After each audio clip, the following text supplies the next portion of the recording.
अस्सलाम वालेकुम। उम्मीद करती हूँ कि आप सब खैरियत से होंगे, ईमान और सेहत की बेहतरीन हालतों में होंगे। Welcome the YouTube channel.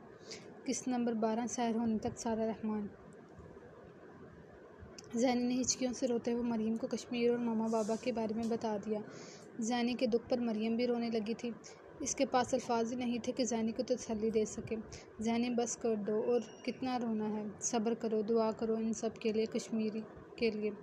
Maryam रोते हुए ज़ैनी को तसल्ली देने लगी। अल्लाह नाराज़ है हम कश्मीरियों से मरियम, वो हमारी पुकार, हमारे दर्द नहीं सुनता, वो मदद के लिए किसी को नहीं भेजता। कभी कभी तो लगता है अल्लाह हमारा नहीं है। कश्मीर में कर्फ्यू नाफिज हुए 1 माह हो गया है। बाबा लापता हैं, माँ शहीद हो गई हैं। मैं थक गई हूँ मरियम, बहुत थक गई हूँ।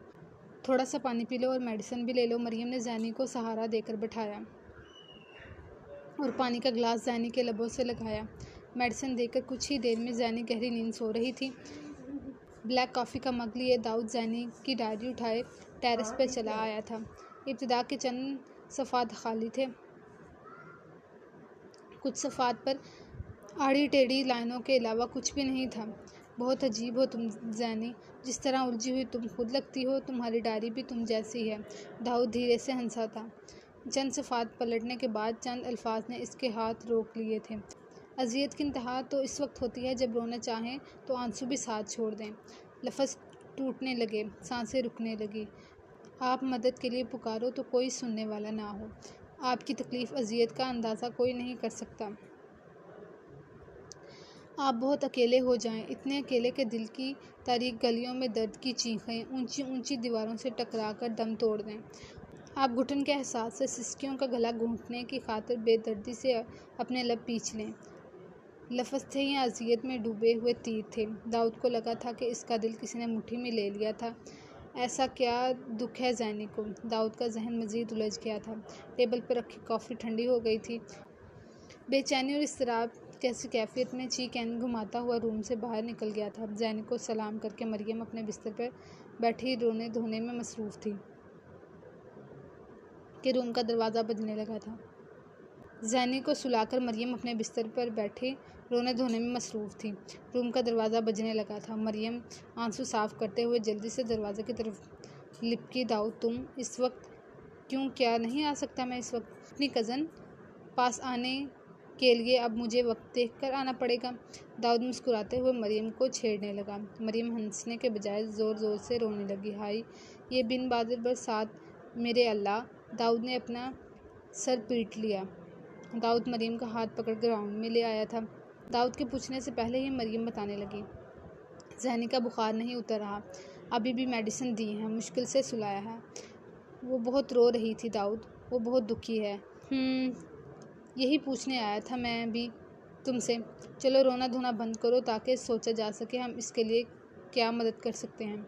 दाऊद अपनी परेशानी पर काबू पाकर मरियम का ध्यान बटाने की कोशिश करने लगा। ज़ैनी कश्मीरी है दाऊद, इसके बाबा अगवा हो चुके हैं और मम्मा शहीद हो चुकी हैं।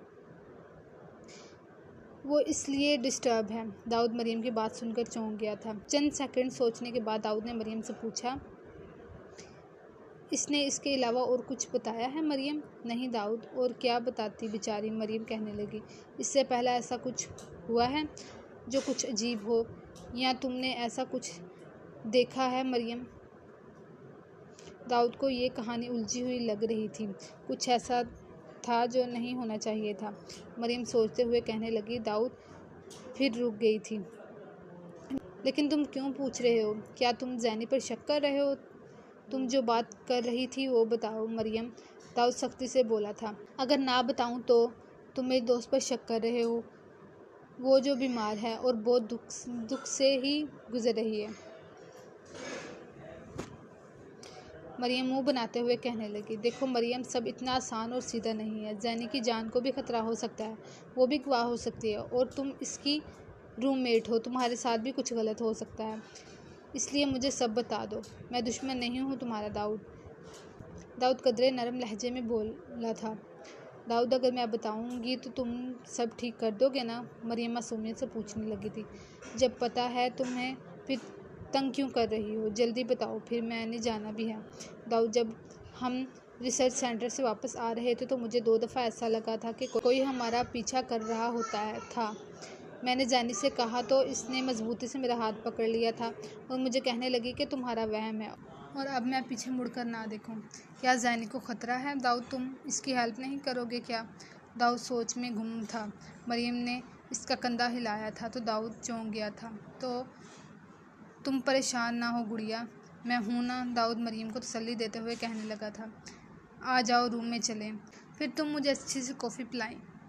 ایک اور بات، اب تم پریشان نہ ہونا اور زینی سے مزید بھی پوچھنے کی کوشش کرنا تاکہ اس کو مشکل سے نکال سکیں۔ مریم نے اس بات میں سر ہلایا اور چمکتی